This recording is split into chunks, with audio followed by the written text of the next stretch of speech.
Le chrétien émotionnel, c'est le chrétien capricieux. C'est-à-dire que lui, il s'écoute avant d'écouter ce que Dieu dit.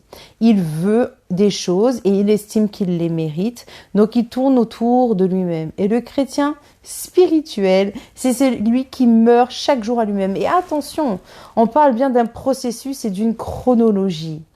C'est-à-dire que il peut nous arriver de pécher. Mais c'est-à-dire que Dieu dit dans Jean, il dit, personne n'est sans péché. Par contre, le chrétien charnel qui reste tout le temps dans le péché, lui, il a choisi de ne pas grandir et c'est un handicap.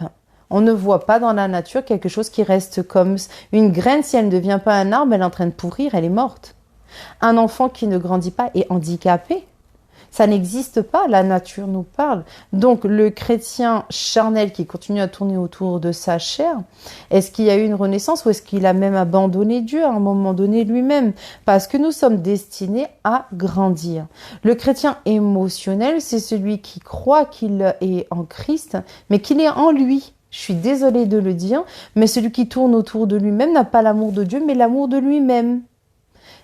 Il considère que Dieu est son distributeur de bénédictions. Ça ne fonctionne pas comme ça. Nous sommes ses serviteurs. Jésus est venu, il nous a montré l'exemple. Il s'est fait serviteur de tous.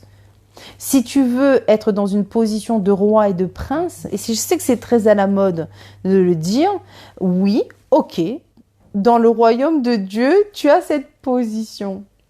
Tant que tu es sur la terre, tu es serviteur de tous. Et Jésus nous l'a montré. Apprends à être serviteur, apprends à mourir à toi-même. D'abord, sers Dieu. Je ne dis pas sers les enfants de Dieu, sers Dieu. Parce que quand tu commences à servir le chrétien, quand tu commences à servir les personnes qui sont sous ton nez, tu commences à voir qu'ils te sont redevables. À chaque fois que tu donnes quelque chose à quelqu'un, considère que tu as donné à Dieu. Parce que sinon, tu vas être trop pressé de dire « Ah, moi, j'ai fait ça pour lui, moi, j'ai fait ça pour lui. » Même si certains chrétiens considèrent que Dieu leur doit quelque chose, s'il vous plaît, arrêtez de croire que Dieu vous doit un truc. Dieu vous doit rien du tout. Ok?